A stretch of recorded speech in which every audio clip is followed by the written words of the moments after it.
মুসলমানরা ঘরে বসে আঙুল চুষবে আর আল্লাহ আসমান থেকে ফেরেশতা পাঠিয়ে মদত করবেন, আল্লাহ আসমান থেকে আবাবিল পাখি পাঠিয়ে মদত করবেন। আল্লাহর তো ঠেকা পড়ছে না, আল্লাহর তো ঠেকা পড়ে নাই। আল্লাহ তো আমাদের জান মাল ক্রয় করেছেন কিসের বিনিময়ে? জান্নাতের বিনিময়ে। ইন্নাল্লাহা আশতারা মিনাল মুমিনিনা আনফুসাহুম ওয়া আমওয়ালাহুম বিআন্না লাহুমুল জান্নাহ ইউকাতিলুনা ফি সাবিলিল্লাহ।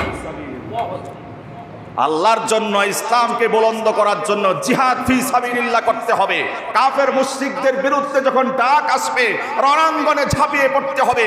আল্লাহ নামাজকে যেমন ফরজ করেছেন, কুতিবা আলাইকুমুল কিসাস কুতিবা আলাইকুমুল কিতাল, যুদ্ধ জিহাদকেও সেই আল্লাহই ফরজ করেছে। সুতরাং সেই জিহাদের কথা মসজিদে বলার অধিকার আছে না নাই? কাউকে পরোয়া করা যাবে? কোন রকমের কেয়ার করা যাবে? বাতিল পরাশক্তির রক্তচক্ষুকে ভয় করা যাবে? নামাজ যদি ফরজ হয়, এইটার কিচ্ছা যদি শুনতে ভালো লাগে, যেই আল্লাহ নামাজ ফরজ করেছেন সেই আল্লাহ কুতিবা আলাইকুমুস সিয়াম, রোজাও ফরজ করেছেন, সেই আল্লাহ কুতিবা আলাইকুমুল কিতাল, জিহাদকেও ফরজ করেছেন। অতএব জিহাদ মানে সন্ত্রাস নয়, জিহাদ মানে হচ্ছে সন্ত্রাসকে নির্মূল করা। যেটা সন্ত্রাসকে নির্মূল করে সেটা সন্ত্রাসবাদ হতে পারে না, উগ্রবাদ বা জঙ্গিবাদ হতে পারে না। জিহাদ ফি সাবিলিল্লাহ হচ্ছে পৃথিবীতে শান্তি ফিরিয়ে আনার একমাত্র মাধ্যম। অতএব কাউকে ভয় করে চোখ রাঙানো বাতিল পরাশক্তির রক্তচক্ষুকে ভয় করে কথা বলার কোনো সুযোগ নাই। যদি এটি হয়, যদি বাতিল পরাশক্তির রক্তচক্ষুর ভয়ে ইমামরা যদি চুপসে যায়, মিম্বারগুলো যদি আওয়াজ বন্ধ হয়ে যায়, জিহাদের আয়াতগুলো যদি মসজিদে মসজিদে আলোচনা না হয়, খোদার গজব চলে আসতে পারে বাংলাদেশে। রব্বানা লাকাল হামদ হামদান কাসীরান طيبا مباركا فيه يا ربي لك الحمد كما ينبغي لجلال وجهك ولعظيم سلطانك। আল্লাহর হাবিব সাল্লাল্লাহু আলাইহি ওয়াসাল্লাম বর্তমান প্রেক্ষাপটের সাথে উপযোগী, যুগোপযোগী একটি ভবিষ্যৎবাণী করেছিলেন। তিনি তার জবান মুবারক থেকে বলেছিলেন, আল কুফরু মিল্লাতুন ওয়াহিদা। এই পৃথিবীতে, গোটা বিশ্বের পরিমণ্ডলে যত কুফরি মতবাদ রয়েছে, যত কুফরি শক্তি রয়েছে, যত শিরকি শক্তি রয়েছে, এই সমস্ত মুশরিক, কাফের, কুফরি শক্তি, শিরকি শক্তির একটি যৌথ প্ল্যাটফর্ম। আল্লাহর হাবিব বলেছেন এরা সবাই একজোট, কিয়ামত পর্যন্ত একজোট থাকবে, একজোট থাকবে, নিজেরা এক থাকবে, ঐক্য থাকবে তাদের ভিতরে। কিন্তু গোটা বিশ্বের যত মুসলমান রয়েছে, সমস্ত মুসলমানদেরকে ঘায়েল করার জন্য, মোকাবেলা করার জন্য সমস্ত বাতিল পরাশক্তি এবং কুফরি শক্তিগুলো সবসময় একজোট থাকবে। আমরা বাস্তবে এই সময়ে এসে রাসূলের এই হাদিস, তার মুখনিসৃত, তার জবান থেকে উচ্চারিত এই বক্তব্যটির যথাযথ আমরা স্পষ্ট দেখতে পাচ্ছি, স্পষ্ট আমরা পর্যবেক্ষণ করতে পারছি। আজকে সমস্ত কুফরি শক্তি তারা এক, তাদের ভিতরে রয়েছে ঐক্য। মুসলমানদেরকে নিঃশেষ করার জন্য তারা যুগের পর যুগ, বছরের পর বছর, শত বছর, হাজার বছর ধরে মুসলমানদেরকে নিঃশেষ করার জন্য, আর আজ পর্যন্ত সমস্ত কুফরি মতবাদগুলো একসাথে মুসলমানদের উপরে আক্রমণ করেই যাচ্ছে। রাসূল সেই কথাই বলেছেন, আল কুফরু মিল্লাতুন ওয়াহিদা, সমস্ত কুফরি শক্তি একজোট। এবং স্পষ্টভাবে আমরা এই বিষয়টি উপলব্ধি করতে পারি যদি আজকে সেই মিয়ানমারের কথাই স্মরণ করেন। তারা মুসলমান না, বৌদ্ধ। সেই বৌদ্ধরা মুসলমানদের উপরে স্টিম জুলুম নির্যাতনের স্টিম রোলার তারা পরিচালনা করেছে। সেই আফগানিস্তান, ইরাকের দিকে যদি তাকান, খ্রিস্টান মতবাদ, খ্রিস্টান শক্তি যুগের পর যুগ এখন পর্যন্ত মুসলমানদের উপরে অ্যাটাক করেই চলছে। আবার যদি আমাদের প্রতিবেশী দেশের দিকে ফিরে তাকান, সেই দেশেও উগ্র হিন্দুবাদীরা মুসলমানদের রক্ত নিয়ে যুগের পর যুগ হোলি খেলায় মেতে উঠেছে। আবার যদি বর্তমানে সেই প্রেক্ষাপটের দিকে তাকান, ফিলিস্তিনের যদি ফিরে তাকান, ইহুদি শক্তিগুলো, সমস্ত পরাশক্তিগুলো একসাথে হয়ে মুসলমানদেরকে উৎখাত করার ষড়যন্ত্রে লিপ্ত হয়েছে। নবীজির বক্তব্য স্পষ্ট, আল কুফরু মিল্লাতুন ওয়াহিদা। সে হোক হিন্দু উগ্রবাদী, সে হোক খ্রিস্টান উগ্রবাদী, সে হোক ইহুদি উগ্রবাদী, সে হোক নাসারা উগ্রবাদী, সমস্ত মুশরিক, সমস্ত শিরকি শক্তি, সমস্ত কুফরি শক্তি একসাথে ঐক্যবদ্ধভাবে মুসলমানদেরকে দুনিয়ার থেকে উৎখাত করার জন্য ষড়যন্ত্রে লিপ্ত হয়েছে। দোষটা কোথায়? আমরাও তো মানুষ, আমাদের গায়ে দেহে রক্ত রয়েছে, আমাদের গায়ে দেহে গোশত মাংস রয়েছে, আমাদের বাহুতেও শক্তি রয়েছে, আমাদেরও অস্ত্র রয়েছে, আমাদের ঈমানি পাওয়ার রয়েছে, আমাদের তাওহীদি পাওয়ার রয়েছে। আমাদের সব পাওয়ার থাকা সত্ত্বেও আমরাই নির্যাতিত, নিষ্পেষিত। নেপথ্য কারণ কি জানতে হবে। এক নাম্বার কারণ যদি বলি, আল্লাহ রাব্বুল আলামিনের সেই ঐশী বার্তা, ঐশী বাণী তিনি সূরা হুজুরাতে দ্ব্যর্থহীন ভাষায় বলেছেন, ইন্নামাল মুমিনুনা ইখওয়াতুন। এই পৃথিবীতে যত মুমিন মুমিনাত আছে, যত মুমিন মুসলমান আছে, তোমরা আর কেউ না, তোমরা সবাই একজন অপরজনের ভাই। আল্লাহু আকবার। রাসূল একই বাণী শুনিয়েছেন, আল মুসলিমু আখুল মুসলিম। মুসলমান সে বিভিন্ন মতাদর্শের হতে পারে, বিভিন্ন দল গোষ্ঠীর হতে পারে, কিন্তু যার ঈমান আছে, যার রব একজন, যার কাবা একজন, যার কোরআন একজন, যার পয়গম্বর একজন, সে যদি মুসলমান হয়ে থাকে, সে তোমার দুশমন না, সে তোমারই ভাই। আল্লাহর বক্তব্য বলেছি, তোমরা একজন আরেকজনের ভাই স্বরূপ। সে ভ্রাতৃত্বের মজবুত বন্ধনকে আমরা ছিন্ন করেছি। ছোট্ট ছোট্ট ইস্যু নিয়ে, ছোট্ট ছোট্ট বিষয় নিয়ে ভাইকে আমরা পর করেছি। রাসূলও একই বক্তব্য দিয়েছিলেন, আল মুসলিমু আখুল মুসলিম। মুসলমান তোমরা একজন আরেকজনের ভাই। সেই ভ্রাতৃত্বের সৌহার্দ্য বন্ধন সম্প্রীতিও আমরা ছিন্ন করেছি, যার কারণে আজকে আমাদের ভিতরে একতা নাই। বিধায় মুসলমান মার খেলেও আমরা ভিডিও করি, ভিডিও দেখি, কিন্তু প্রতিবাদ করতে জানি না। সেই আল্লাহর বক্তব্য ভুলেছি, আমরা একে অপরের ভাই, সেই বক্তব্য ভুলেছি। এবং কোরআন কারীমের একটি অন্যতম আয়াত হচ্ছে, ওয়াতাসিমু বিহাবলিল্লাহ। তোমরা আল্লাহর কোরআনকে ঐক্যবদ্ধভাবে ধারণ করো। সেই ঐক্যবদ্ধভাবে ধারণ করতে হবে, সেটিও আমরা ভুলেছি। আল্লাহ বলেছেন, লা তাফাররাকু। তোমরা একে অপরের সাথে বিচ্ছিন্ন হইও না, মতানৈক্যে জড়িও না, মতবাদে জড়িও না, মতভেদে জড়িও না। তোমরা পৃথক হইও না, বিচ্ছিন্ন হইও না, একসাথে হয়ে আল্লাহর রজ্জুকে ঐক্যবদ্ধভাবে ধারণ করো, পাকড়াও করো। তাহলে এই কাফের মুশরিক শক্তিগুলো আমাদের একটি পশম বাঁকা করতে পারত না। আমরা আল্লাহর কোরআনকে অশ্রদ্ধা করেছি, কোরআনের আয়াতকে অমর্যাদা দিয়েছি, অসম্মানিত করেছি, আল্লাহর হাবিবের বক্তব্যগুলোকে আমরা ডিনাই করেছি, যার কারণে মুসলমান তো 250 কোটি বা 200 কোটির কাছাকাছি দাবি করি, কিন্তু মুসলমানের দুর্দিনে মুসলমানের জন্য ঝাঁপিয়ে পড়তে পারি না।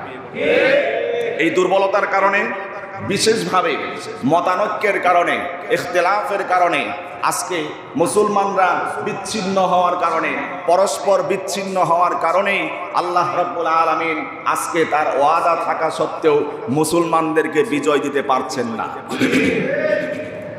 এই মতানৈক্য বা মুসলমানের প্রতি বিরুদ্ধাচরণ, এটি এত বড় ক্ষতির কারণ। যদি আমরা সেই মদিনার জীবনের শুরুর দিকে তাকাই, যখন মদিনার নাম মদিনা ছিল না, ইয়াসরিব ছিল, তৎকালীন সময়ে সেই শহরে দুটি গোত্র বসবাস করত। একটি গোত্রের নাম ছিল আউস গোত্র, অপর গোত্রের নাম ছিল খাজরাজ গোত্র। এরা খুব খানদানি গোত্র ছিল। অন্য এলাকাতে ছিল ইহুদি শক্তিগুলো, নদী মাতৃক এলাকাতে তাদের বসবাস ছিল ইহুদিদের। সেখানে নদী ভাঙনের কারণে তাদের ভিটে বাড়ি সব উচ্ছেদ হয়েছে। নদী ভাঙনের কারণে তারা ভিক্ষার সুরে করুণ সুরে মদিনা ভাসির কাছে এসে দ্বারস্থ হয়েছে আর বলেছে, আমরা নদী ভাঙন এলাকার লোক, ইহুদি গোষ্ঠী, আমরা বাড়িঘর সব কিছু হারিয়েছি নদী ভাঙনের কারণে, আমরা আপনাদের দ্বারস্থ হয়েছি, মদিনার উপকণ্ঠে আমাদেরকে একটু তাঁবু টানিয়ে থাকার জায়গা করে দিন। ইহুদিরা এসে মুসলমানদের কাছে, তৎকালীন সময়ের আউস খাজরাজদের কাছে আবেদন জানাচ্ছে যে আমরা আপনাদের মদিনার উপকণ্ঠে একটু জায়গা করে দিন, তাঁবু গেড়ে থাকতে চাই, আর আপনাদের তো কাজের লোক দরকার পড়ে, তাহলে আমরা আপনাদের কাজ করে দিব, বিনিময়ে যা দিবেন উপার্জন হবে সেগুলো দিয়ে সংসার করে আমরা চলব। ভিক্ষার সুর ছিল, করুণার সুর ছিল, দরদি সুর ছিল। তারা সেই সুরে তাদের মনকে বিগলিত করলো। আউস খাজরাজ গোত্র রাজি হয়ে গেল, তারা তাঁবু টানিয়ে বসবাস শুরু করে দিল। এবার আউস খাজরাজ গোত্রের লোকেরা শ্রমিক নিয়োগ দিল। দুই গোত্রের লোকেরাই ইহুদিদেরকে শ্রমিক হিসাবে নিযুক্ত করলো, ক্ষেত কামারে কাজ শুরু করলো। এবার চক্রান্ত করে, নাটক করে এক সময়ে দুই গোত্রের যে শ্রমিকরা রয়েছে, এক শ্রমিক তার আরেক শ্রমিককে আহত করেছে, মারামারি করেছে, গ্যাঞ্জাম বাজিয়েছে। আউস গোত্রের লোক শ্রমিক, ইহুদি শ্রমিক মার খাওয়ার পরে এবার সে আউস গোত্রের লিডারের কাছে দ্বারস্থ হয়ে সে প্রস্তাব করলো, মহারাজ, আমাকে ওই গোত্রের খাজরাজ গোত্রের শ্রমিক আমাকে আহত করেছে, আমাকে মেরেছে, আমাকে তো মারে নাই, কেমন যেন আপনাকেই মারছে, অর্থাৎ আমি তো আপনার কাজের লোক, আমারে মারা আর আপনারে মারা সমান কথাই। এই শ্রমিক ও ইহুদি, খাজরাজ গোত্রের শ্রমিক ও ইহুদি, দুই শ্রমিক মারামারিতে লিপ্ত হয়েছে। এখন নালিশ করেছে যে আমারে তো মারে নাই, যেমন আপনারই মারছে, এটা কিছু হওয়া দরকার। উত্তেজিত হলো তারা, রক্তে টকবক শুরু হলো, উত্তেজনা শুরু হওয়ার পরে শুরু হলো যুদ্ধ। যেই যুদ্ধকে ইতিহাসের পরিভাষায় হারবুল জাসুস বলা হয়। এই হারবুল জাসুস দুই শ্রমিক, ইহুদি দুই শ্রমিককে কেন্দ্র করে 1-2 দিন নয়, 40 বছর পর্যন্ত রানিং যুদ্ধ চলেছে। মুসলমান তথা আউস আর খাজরাজ গোত্রের মধ্যে 40টি বছর পর্যন্ত যুদ্ধ হয়েছে। এবার তারা সুযোগে অস্ত্র বানাতে পারত বিদায় ইহুদিরা উভয় গোত্রের লোকদেরকে অস্ত্র বিতরণ করেছে। তারা অস্ত্র তৈরি করে আর অস্ত্রগুলো আউস খাজরাজ লোকদের বিতরণ করে। এরপরে দুই গোত্রে মারামারি কত বছর পর্যন্ত? 40টি বছর পর্যন্ত মারামারি হলো, রানিং। ব্যবসা বাণিজ্য যা ছিল, ফসলের জমি যা ছিল, সব শেষ।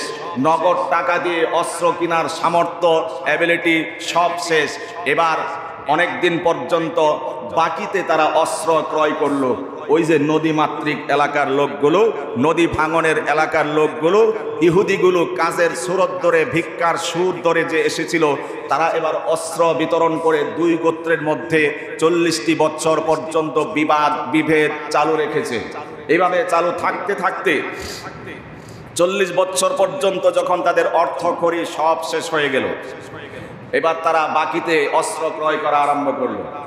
বাকিতে ক্রয় করতে করতে হঠাৎ একদিন সেই ইহুদি লোকেরা টাকা চাইলো যে এই পর্যন্ত অনেক বাকি জমা হয়েছে, টাকা ফেরত দাও। যখন তারা পারলো না, সুদের উপর বাকি নেওয়া শুরু করলো। তারপরে বলল যে আমাদের তো ব্যবসা বাণিজ্য সব শেষ, তোমাদের টাকা তো দিতে পারতেছি না, কিছুদিন পরে দিব না যদি কোনোদিন সম্ভব হয়। এইভাবে চলে গেল 40 বছর পর্যন্ত।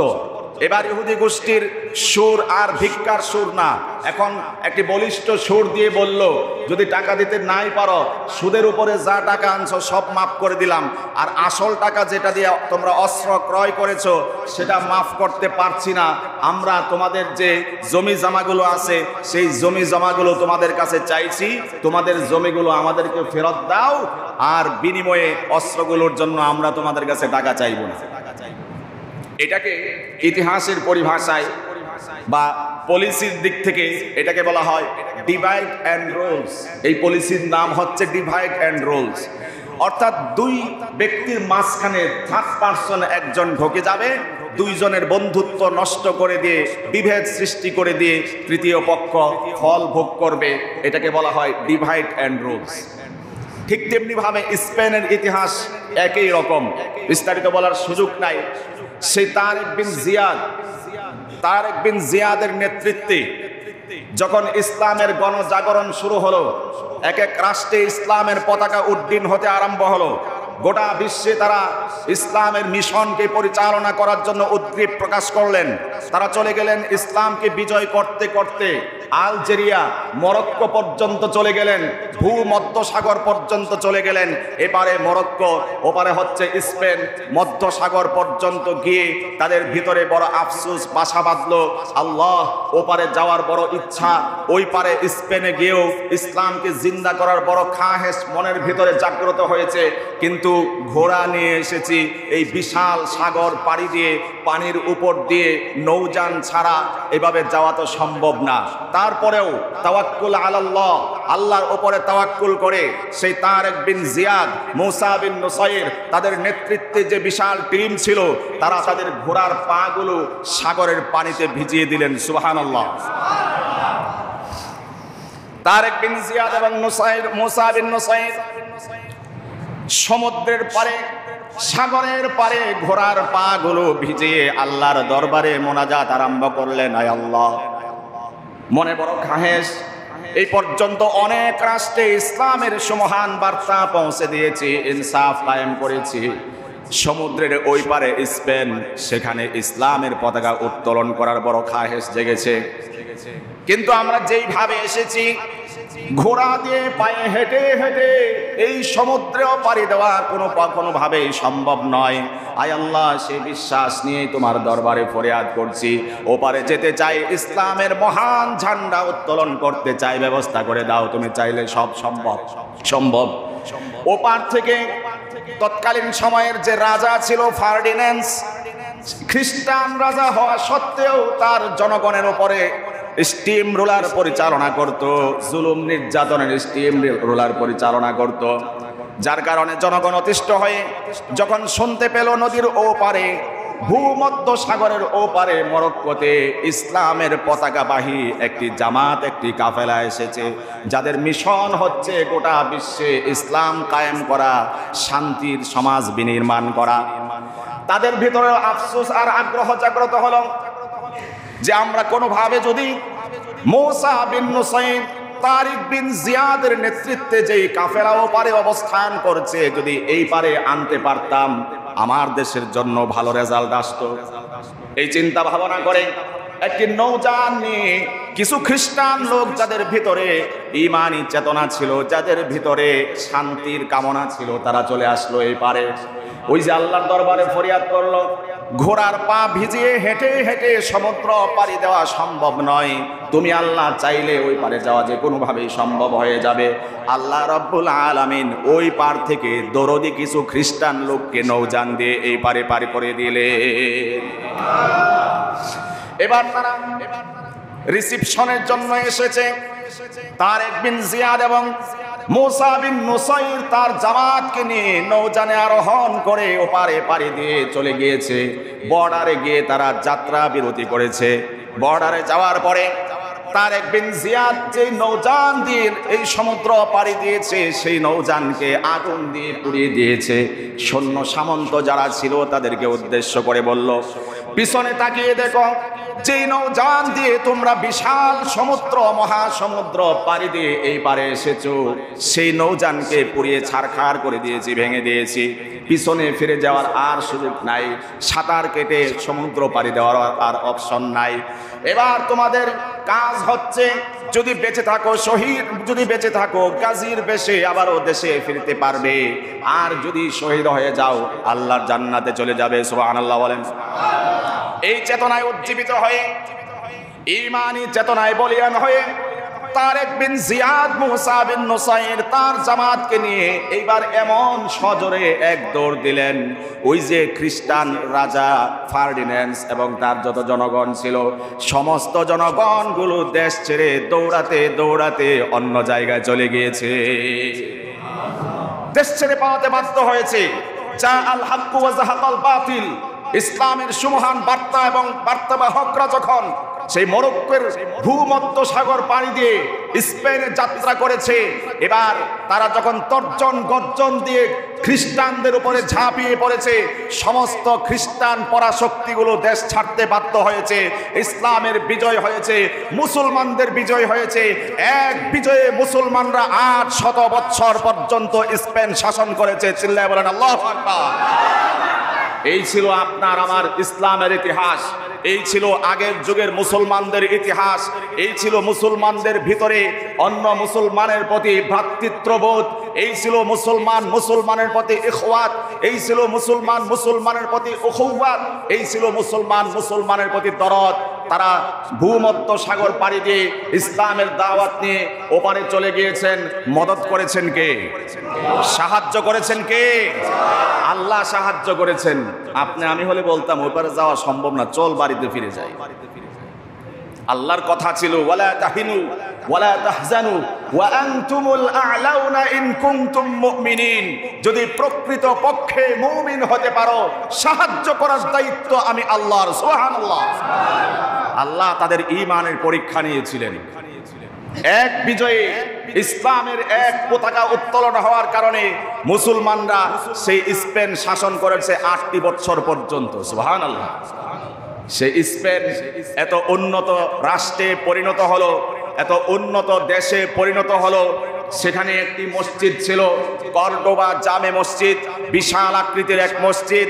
মসজিদের যতগুলো কলাম ছিল, প্রত্যেকটি কলামের পাশে একজন করে মুহাদ্দিস বসতেন, একজন করে মুফাসসির বসতেন। গোটা বিশ্ব থেকে হাজার হাজার ছাত্র সেখানে গিয়ে ইলম অন্বেষণ করতেন। সুবহানাল্লাহ। সেখান থেকেই কুরতুবী শরীফ রচিত হয়েছে। ইমাম কুরতুবী আল জামি লি আহকামিল কুরআন রচনা করেছেন, 30 খণ্ডের কোরআনের তাফসীর রচনা করেছেন। আপনার ঘরে যে রুম নির্মাণ করেছেন, সেই ঘরে এই 30 খণ্ডের তাফসীর রাখলে এই পার থেকে ওপারে চলে যাবে। সুবহানাল্লাহ।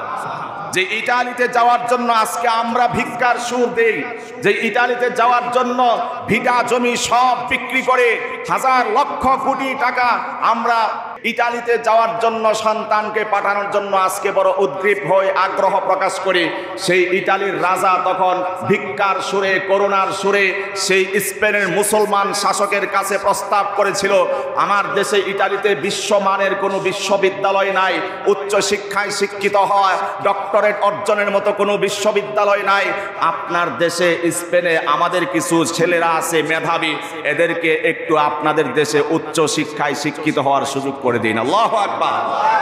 এই তো ছিল ওয়াতিলকাল আইয়ামু নুদাবিলুহা বাইনান নাস। এই তো ছিল আমাদের পূর্বসূরীদের জিন্দেগি, এই তো ছিল তাদের ইতিহাস ঐতিহ্য।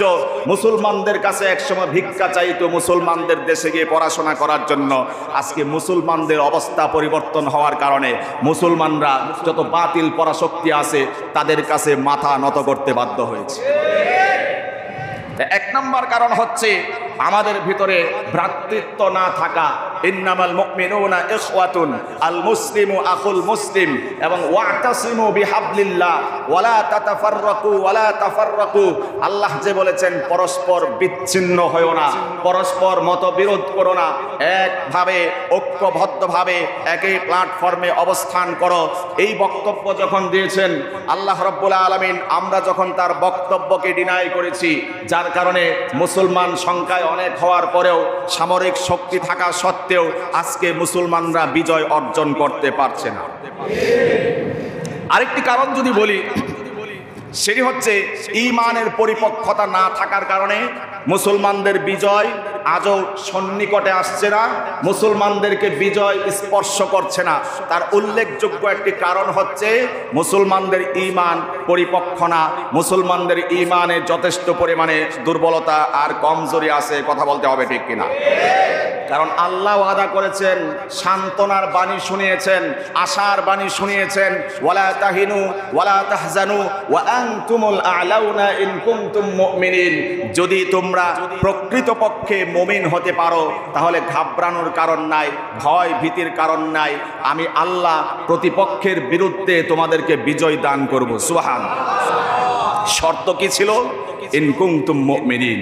মুমিনটা হতে হবে কমপ্লিটলি, মুমিন হতে হবে পরিপক্ক, ঈমান হতে হবে তাজা তরুতাজা পরিপক্ক। যদি এই শর্ত পূরণ করো, ইদা ফাতা শর্ত ফাতাল মাশরুত, শর্ত যদি পূরণ হয় আমি আল্লাহ আমার ওয়াদা পূরণ করব। সুবহানাল্লাহ।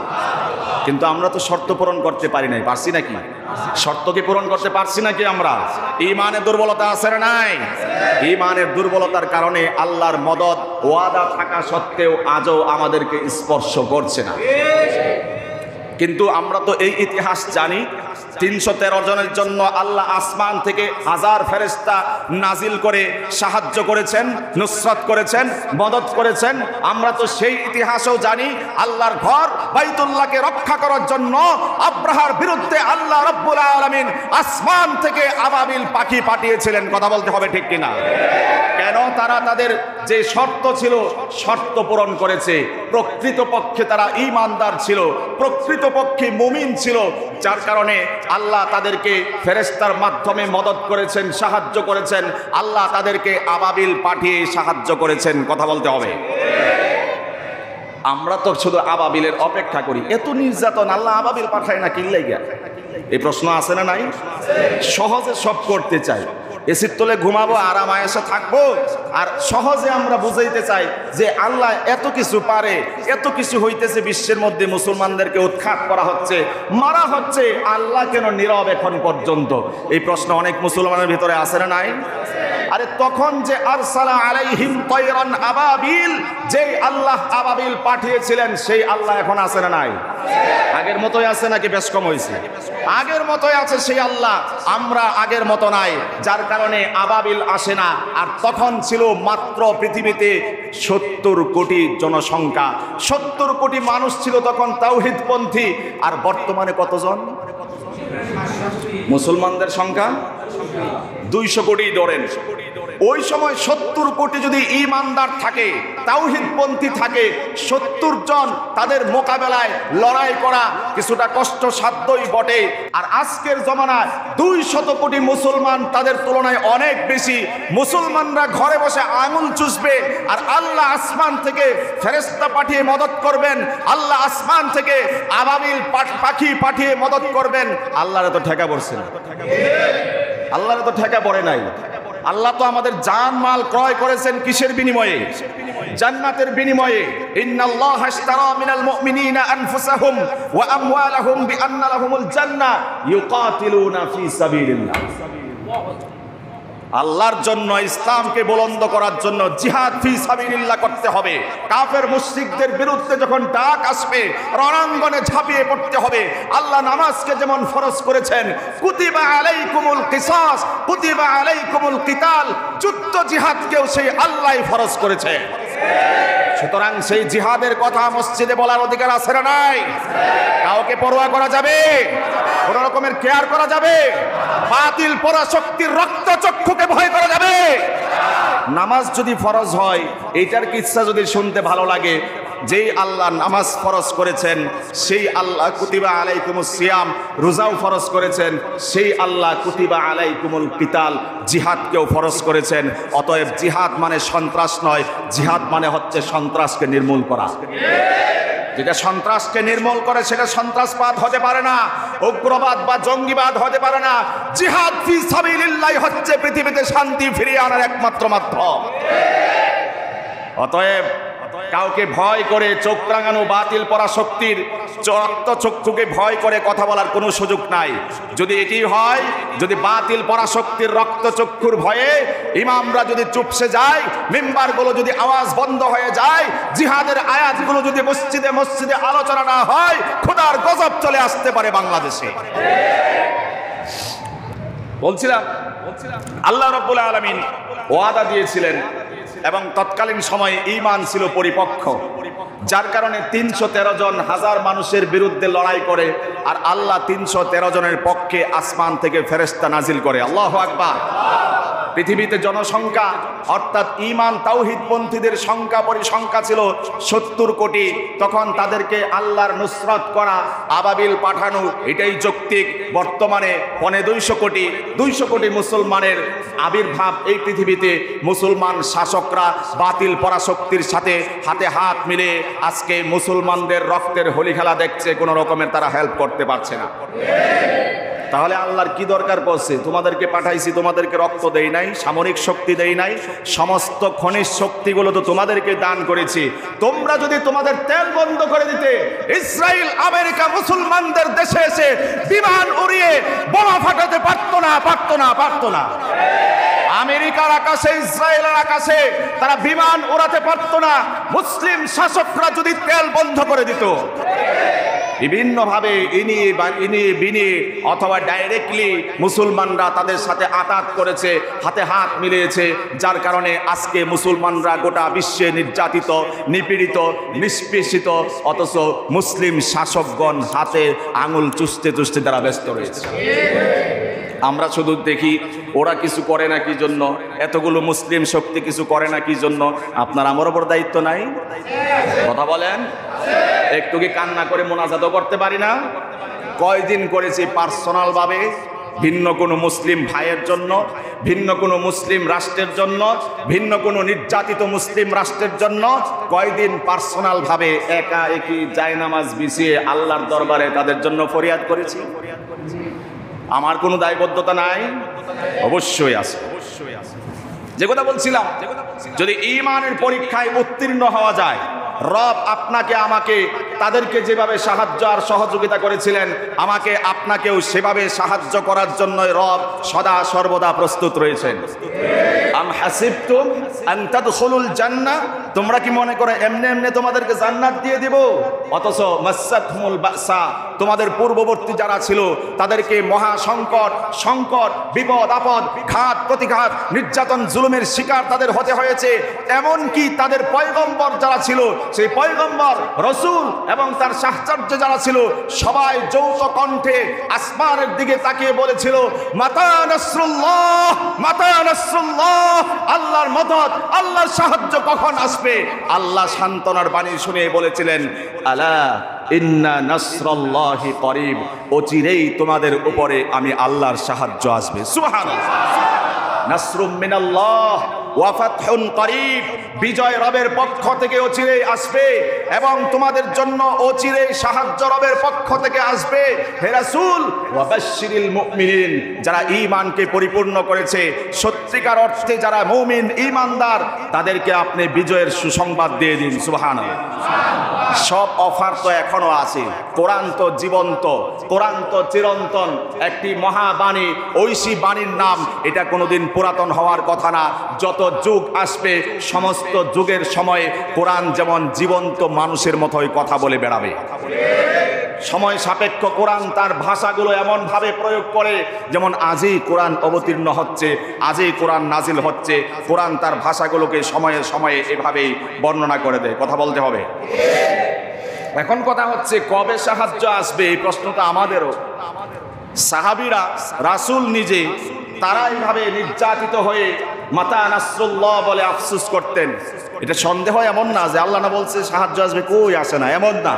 নির্যাতনের গ্লানি যখন আর সহ্য না হয়, পিঠ যখন দেয়ালে লেগে যায়, সেই ফিলিস্তিনের মুসলমানদের মতো যখন আর কিছু করার থাকে না, এমন পরিস্থিতি যখন হয়ে যায়, তখনই তারা আওয়াজ তুলেছিল, মাতা নাসরুল্লাহ, মাতা নাসরুল্লাহ, আয় আল্লাহ তোমার সাহায্য কবে আসবে? আমরা অধীর আগ্রহে অপেক্ষমান আছি সেই সাহায্য দেখার জন্য। তাদেরকে আল্লাহ 313 জনের পক্ষে 1000 ফেরেশতা নাজিল করে সাহায্য করেছিলেন। ওয়া আরসালা আলাইহিম তায়রান আবাবিল, আবাবিল পাঠিয়ে সেই আল্লাহ সাহায্য করেছিলেন, কারণ তারা ঈমানের শর্ত পরিপূর্ণ করেছিল। আমাদের কাছে মনে হয় আর কি, ফেরাউনের সময় এমনই মনে হতো যে ফেরাউন সুপার পাওয়ার এক শক্তির নাম, একটা বড় বাপের শক্তির নাম, এর বুঝে আর পতন হবে না। ফেরাউনের সময় হয়তো মানুষের আকাঙ্ক্ষা বা আফসোসটা এমনই ছিল যে মূসা কোনোভাবে পেরে উঠছে না, মূসার গোষ্ঠী তার বিপক্ষে কোনোভাবে লড়াই করে পারছে না। অবস্থাটা যেন এমন যে ফেরাউনের বুঝে আর পতন নাই। কিন্তু আমরা ইতিহাস পড়ে যা জানতে পারি, আল্লাহর কোরআন পড়ে যা জানতে পারি, তখনকার সুপার পাওয়ার ফেরাউন আজকে মানুষের কাছে আর তার নাম থাকলেও ঘৃণা ছাড়া আর কিছুই নাই, বরং মূসা আলাইহিস সালাতু ওয়াস সালামকে আজকের পৃথিবীর সেরা নায়ক হিসেবে আখ্যা দিয়ে থাকে। ঠিক তেমনি ভাবে ফেরাউনের যেভাবে পতন হয়েছে, আজকের সে ডোনাল্ড ট্রাম্প, আজকের বেনিয়ামিন নেতানিয়াহু, এদেরকেও যদি আমরা মনে করি যে এদের বুঝে আর পতন নাই, না, এমন ভাবে পরে পতন হবে, 1000 বছর পরে, 100 বছর পরে, ইতিহাস পরে মানুষ বলবে নেতানিয়াহু, ডোনাল্ড ট্রাম্প এরা ইতিহাসের সবচেয়ে নিকৃষ্ট আস্থা করে নিপতিত হয়েছে, মুসলমানরাই বীরের ভূমিকা রেখেছে। কথা বলতে হবে ঠিক। এখন আমরা আশা ছেড়ে দেই আর কি, যে আমাদের বুঝি আর রেহাই নাই, আমাদের বুঝি আর নিস্তার নাই। ফেরাউনের আমলেও এই ধরনের বক্তব্য ছিল, এই ধরনের সুর ছিল। ফেরাউনের পতন হয়েছে, ফেরাউনকে মানুষ স্মরণ করলেও ঘৃণা ভরে স্মরণ করে, ইতিহাসের সবচেয়ে নরাধম হিসাবেই স্মরণ করে। আমাদের পয়গম্বর মুসা আলাইহিস সালাতু ওয়াস সালামকে ইতিহাসের সেরা নায়ক হিসাবে তারা মনে করে। নেতানিয়াহু, ডোনাল্ড ট্রাম্প, যত পরাশক্তি একদিন বিলীন হবে, লয় হবে, ক্ষয় হবে, পরাজয় হবে। একদিন মুসলমানরাই বীরের ভেসে মুস্কি হাসবে। কথা বলতে হবে ঠিক। এই জন্য হতাশ হওয়ার কারণ নাই। আল্লাহ সান্ত্বনা দিচ্ছেন, লা তাহিনু ওয়ালা তাহজানু, নো টেনশন, পেরেশানির কারণ নাই, ভয় পায়ো না, হতাশ হয়ো না। যদি ঈমান পরিপক্ক করো, আমি আল্লাহ ওয়াদা দিলাম আসমান থেকে তোমাদেরকে আমি সাহায্য করব। সুবহানাল্লাহ। তবে অপেক্ষা করতে হবে, আরো সময় যাবে, হয়তো ঈমানের পরীক্ষা দিতে হবে। হয়তো আমাদের জন্য করণীয় কি বিস্তারিত না বলে শুধু নবীজির একটি হাদিস আপনাদের সামনে আবৃত্তি বা পুনরাবৃত্তি করছি। রাসূল সাল্লাল্লাহু আলাইহি ওয়াসাল্লাম বলেছেন, আল মুসলিমুনা কাজাসাদিন ওয়াহিদ। এই পৃথিবীতে যত মুসলমান আছে, সমস্ত মুসলমান একটি দেহের মতো। একটা মানুষের একটা দেহ যেমন, আমার আপনার যত মুসলমান আছে বিশ্বের মধ্যে, সব মুসলমানকেই নিজের দেহ আর অঙ্গের মতোই মনে করতে হবে। ইনিস্তাকা আইনুহু ইস্তাকা কুল্লুহু ওয়া ইনিস্তাকা রাসুহু ইস্তাকা কুল্লুহু। রাসূল বলেছেন, তোমার একটি অঙ্গ যখন আহত হয়, তোমার চোখ যখন অশ্রুসিক্ত হয়, আহত হয়, হাত এগিয়ে আসে চোখকে সান্ত্বনা দেওয়ার জন্য। মাথা যখন ব্যথিত হয়, আহত হয়, গোটা শরীরটায় আহত, মর্মাহত, শোকাহত হয়। শরীরের যে কোনো একটি অঙ্গ প্রত্যঙ্গ যখন আহত হয়ে যায়, গোটা দেহটায় অশান্ত, আহত হয়ে যায়। ঠিক তেমনি ভাবে রাসূল বুঝাতে চান, চোখ কান্না করলে যেমন হাত এগিয়ে আসে, পৃথিবীর যে কোনো প্রান্তে, যে কোনো রাষ্ট্রে কোনো মুসলমান যদি নির্যাতিত হয়, আক্রান্ত হয়ে যায়, নিপীড়িত আর জুলুমের শিকার হয়ে যায়, কষ্টে যদি জীবন যাপন করতে থাকে, তুমি মুসলমান পৃথিবীর যে কোনো প্রান্তেই থাকো, তার কষ্টে, কষ্টার্জিত কষ্টে তোমারও তার সহযোগী হতে হওয়া, এটাই হচ্ছে হাদিসের একমাত্র ভাষ্য। হাত কান্না, চোখ কান্না করলে হাত এগিয়ে আসে। কোন রাষ্ট্রে কোনো মুসলমান কান্না করলে, নির্যাতিত হলে, আপনার আমার দায়িত্ব হচ্ছে যে কোনো ভাবে তার সাহায্য আর সহযোগিতা এগিয়ে আসা। আবার যদি মাথা ব্যথা হয়, গোটা শরীরটাই আহত হয়ে যায়। আমার কোনো দেশে যদি মুসলমান নির্যাতিত হয়, তাহলে আমি আপনি ঘরে আরাম আয়েশে জিন্দেগি যাপন করতে, এটি রাসূল সাল্লাল্লাহু আলাইহি ওয়াসাল্লাম হাদিস আমাদেরকে শিক্ষা দেয় না, বরং তাদের ব্যথায় ব্যতীত হতে, তাদের আহত হওয়ার কারণে আমাদেরকেও মর্মাহত হতে আল্লাহর হাবিব সাল্লাল্লাহু আলাইহি ওয়াসাল্লাম শিক্ষা দেন। আজকে চোখ কান্না করলে হাত যেভাবে চোখকে সান্ত্বনা দেওয়ার জন্য ফিরে আসে, ঠিক তেমনি ভাবে গোটা বিশ্বের কোনো প্রান্তরে, কোনো রাষ্ট্রে কোনো মুসলমান নির্যাতিত হওয়ার পরে আপনি, আমি তথা গোটা বিশ্বের সমস্ত মুসলমানরা আল মুসলিমু কাজাসাদিন ওয়াহিদের ভূমিকায় অবতীর্ণ হয়ে গোটা বিশ্বের সমস্ত সামরিক শক্তিগুলো যদি পরাশক্তির বিরুদ্ধে ঝাঁপিয়ে পড়তে পারতাম, আমার সেই সিরিয়া, আফগানিস্তান, এমনকি ফিলিস্তিনের শিশু নির্যাতন বন্ধ হয়ে যেত, মা বোনদের ইজ্জত লুণ্ঠন করা বন্ধ হয়ে যেত, গোটা বিশ্বের আল কুফরু মিল্লাতুন ওয়াহিদার সমস্ত পরাশক্তি নিস্তেজ হয়ে যেত। যদি আমরা এক থাকতে পারতাম, যদি ঐক্যবদ্ধ প্ল্যাটফর্মে থাকতে পারতাম, তাহলে এই সমস্ত আলতু ফালতু, এই যে শুধু শক্তির বয়ে, গায়ের শক্তি দিয়ে, অস্ত্রের শক্তি দিয়ে, ঈমানের শক্তির সামনে তারা কিছুই করতে পারত না। এটা কত বড় দামি কথা। 313 জন কিভাবে 1000 মানুষের সাথে লড়াই করে, অস্ত্র ছাড়া, অল্প অস্ত্র দিয়ে, আর 1000 মানুষের 1000 অস্ত্রের বিরুদ্ধে কিভাবে তারা মোকাবেলা করে। আচ্ছা, মোকাবেলা না করলো সাহস করে, জয়ী কিভাবে হয়? সাহায্য কে করলেন? সে আল্লাহ তো এখনো আছে। পারি না, আমরা একসাথে হতে পারি না। আমরা শুধু হিংসা, বিদ্বেষ, রেষারেষি, ঠেলা ঠেলি নিয়ে ব্যস্ত, একসাথে আমরা আসতে পারছি, যার কারণে আজকে মুসলমানদের এই করুণ অবস্থা। তবে আমাদের বিশ্বাস, আল্লাহর হাবিব সাল্লাল্লাহু আলাইহি ওয়াসাল্লাম যেই বাণী শুনিয়েছেন, আল মুসলিমুনা কাজাসাদিন ওয়াহিদ, একটা মানুষের অঙ্গ যেমন, তোমাদের কাছে গোটা মুসলমানরা সবাই এমনই। একজন মুসলমান ব্যতীত হলে তোমাকেও ব্যতীত হতে হবে। এবং একজন মুসলমানের দাম আল্লাহর হাবিবের কাছে কত বেশি চিন্তা করুন। সেই হুদাইবিয়ার সন্ধির সময় রাসূল সাল্লাল্লাহু আলাইহি ওয়াসাল্লাম ওমরা করতে বের হয়েছেন 1400 সাহাবীকে নিয়ে। তারা যাত্রা বিরত করলেন, মক্কার আগেই তারা যাত্রা বিরত করলেন, সেখানে অবস্থান নিয়ে তাঁবু গাড়লেন এবং উসমান রাদিয়াল্লাহু তাআলা আনহুকে বার্তাবাহক বা মেসেঞ্জার হিসাবে সেই মক্কাতে প্রেরণ করলেন। গিয়ে বলো যে আমরা যুদ্ধ করতে আসি নাই, আমরা ওমরা করার জন্য এসেছি। উসমান রাদিয়াল্লাহু তাআলা আনহু চলে গেলেন, মক্কায় বার্তা পৌঁছে দিলেন, আমরা যুদ্ধ করার জন্য আসি নাই, নিরস্ত্র এসেছি, 1400 জন এসেছি, ওমরা করার জন্য এসেছি, আমাদেরকে ওমরা করার সুযোগ দাও। তারা বলল এই বছর তোমাদেরকে ওমরা করতে দিতে পারবো না, ওমরা করার সুযোগ দিতে পারবো না, যদি একান্ত করতেই হয় উসমান তুমি এককভাবে ওমরা করে চলে যাও।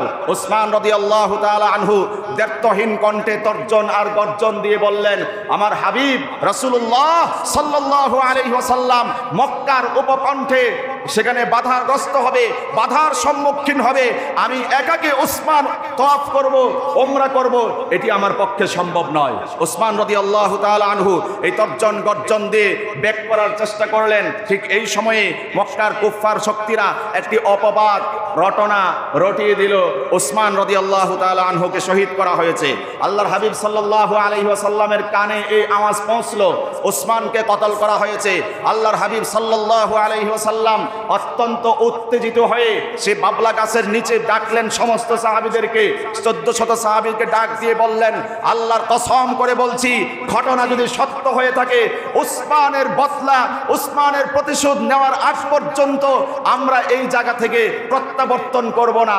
সাহাবীদেরকে ডাকলেন, রাসূল সাল্লাল্লাহু আলাইহি ওয়াসাল্লাম তার বাম হাতটা মাটির উপরে রাখলেন, সাহাবীদেরকে হাত রাখতে বললেন। হুজুর সাল্লাল্লাহু আলাইহি ওয়াসাল্লাম সবার উপরে ডান হাত রাখলেন আর বললেন এটা হচ্ছে উসমানের হাত। আর সেখানে প্রতিজ্ঞাবদ্ধ হলেন, সমস্ত সাহাবীদেরকে উদ্দেশ্য করে বললেন, এই মর্মে বায়াত গ্রহণ করো, যতক্ষণ পর্যন্ত জীবন আছে, যতক্ষণ পর্যন্ত শ্বাস নিঃশ্বাস আছে, যতক্ষণ পর্যন্ত দেহে রক্তের চলাচল আছে, যতক্ষণ পর্যন্ত উসমান হত্যার বদলা নিতে না পারবো, ততক্ষণ পর্যন্ত এক পা এখান থেকে পিছপা হব না। আল্লাহু আকবার। একজন উসমানের হত্যার খবর পাওয়ার পরে রাসূল সাল্লাল্লাহু আলাইহি ওয়াসাল্লাম সেটাকে জাস্টিফাই করার চিন্তা ভাবনা করলেন না। তিনি শুধু শুনতে পেয়েছেন যে উসমানকে কতল করা হয়েছে। আল মুসলিমুনা কারাজুলিন ওয়াহিদ, একজন মুসলমান যদি মর্মাহত হয়, কোনো দেশে কোনো প্রান্তরে আঘাতপ্রাপ্ত হয়, আর এক মুসলমানের করণীয় কি? হুদাইবিয়ার সন্ধির সময় হুজুর সাল্লাল্লাহু আলাইহি ওয়াসাল্লাম 1400 সাহাবীদেরকে নিয়ে সেই নজির উপস্থাপন করে গিয়েছেন। আর আল্লাহ রাব্বুল আলামিন আসমান থেকে পুরস্কারের ঘোষণা করলেন, লাকাদ রাদিয়াল্লাহু আনিল মুমিনিন ইদ ইউবাইউনাকা তাহতাশ শাজারা। ইয়া রাসূলুল্লাহ, আপনার সাথে যেই সকল সাহাবীরা আপনার হাতে হাত রেখে বায়াত গ্রহণ করেছে, আমি আল্লাহ রাব্বুল আলামিন তাদের উপরে খুশি আর সন্তুষ্ট হয়ে গেলাম। জোরে বলেন সুবহানাল্লাহ। আল্লাহ ঈমানের পরীক্ষা নিয়েছেন। ইন কুনতুম মুমিনিন, শুধু খবর ছড়িয়েছে উসমানকে কতল করা হয়েছে, তারা নিজের জীবনের মায়া ছেড়ে দিয়েছেন, তারা রণাঙ্গনে ঝাঁপিয়ে পড়ার জন্য অস্ত্র ছাড়াই তারা উদ্যত হয়েছেন, প্রস্তুতি নিয়েছেন। উসমান হত্যার বদলা নেওয়ার আগ পর্যন্ত এক পা এখান থেকে পিছপা হবে না। সব সাহাবীরা নিজের জীবনের মায়া ত্যাগ করে ঐক্যবদ্ধ হয়েছেন, রাসূলের হাতে হাত রেখে বায়াত গ্রহণ করেছেন। রাদিয়াল্লাহু আনিল মুমিনিন, আল্লাহ রাব্বুল আলামিন তাদের উপরে সন্তুষ্ট হয়ে গিয়েছেন। সুবহানাল্লাহ। ঠিক তেমনি ভাবে আমরাও সেই ফিলিস্তিনের শিশুরা যখন আহত হয়, বোম্বিং এর শিকার হয়, মা বোনের ইজ্জত লুণ্ঠন হয়, রাফাকে যখন নিঃশেষ করে দেওয়া হয়, গাজ্জাকে যখন নিঃশেষ করে দেওয়া হয়, আমার দেশের মুসলমান যারা রয়েছে, মা বোন যারা রয়েছে, যুবক কিশোর তরুণ যারা রয়েছে, তাদের হৃদয় আত্মায় রক্তক্ষরণ হয়। সেই ফিলিস্তিনের প্রান্তরে গিয়ে ইসরায়েলকে দমন করার জন্য তাদের ভিতরে প্রেরণা আর অনুপ্রেরণা জাগ্রত হয়। কথা বলতে হবে। ঠিক কিনা? তারা এই প্রেরণা লালন করে, যদি সেখানে যাওয়ার অনুমতি দেওয়া হতো হয়তো শহীদ হয়ে শাহাদাতের অমীয় সোদা পান করে আল্লাহর জান্নাতের মেহমান হয়ে যেতাম। আর যদি শহীদ হতে না পারতাম, ইসরায়েলকে পরাজিত করে আল আকসা ইসলামের কালেমা উত্তোলন করে, পতাকা উত্তোলন করে, আল আকসাকে বিজয় করে, ফিলিস্তিনকে বিজয় করে, বীরের বেশে গাজীর বেশে বুক টান টান করে মাতৃভূমিতে ফিরে আসতো যুবকরা, এমনটাই ভিতরে লালন করে। যেই দেশের যুবকেরা পানি লাগবে পানি লাগবে এই আওয়াজ দিতে দিতে বুলেটের সামনে বুক পেতে দিয়ে নিজের জীবনকে শহীদি মর্যাদার জন্য সঁপে দেয়, সেই দেশের ছেলেরা ইসলামের প্রথম কিবলা আল আকসাকে রক্ষা করার জন্য নিজের জীবনকে বিলিয়ে দিতে কোনো কার্পণ্যতা বোধ করবে না। আমি যুবকদেরকে উদ্দেশ্য করে বলতে চাই, যদি উপরের ফয়সালা হয় রবের পক্ষ থেকে, যাওয়ার যদি সুযোগ হয় রাষ্ট্রের পক্ষ থেকে, কারা কারা ফিলিস্তিনে গিয়ে ইসরায়েলের বিরুদ্ধে চাপে পড়তে বাধ্য হয়েছ? নারায়ে তাকবীর, লিল্লাহে তাকবীর। বিশ্বের মুসলিম, বিশ্বের মুসলিম হাত নামান, নারায়ে তাকবীর। আল্লাহু আকবার, আল্লাহু আকবার, আল্লাহু আকবার, বলো আল্লাহু আকবার। পারবেন? আল্লাহু আকবার, আল্লাহু আকবার, আল্লাহু আকবার, বলো আল্লাহু আকবার, আল্লাহু আকবার, আল্লাহু আকবার, আল্লাহু আকবার, বলো আল্লাহু আকবার। তাকবীর হো তাকবীর, আল্লাহু আকবার, তাকবীর হো তাকবীর, तकबीर हो तकबीर। यहूद नसारा से परेशान ही मोमिन हर वक्त गुजरते मुकाबला में फिलिस्तीन। कथा बोलते होबे। यहूद नसारा से परेशान ही मोमिन हर वक्त गुजरते मुकाबला में फिलिस्तीन।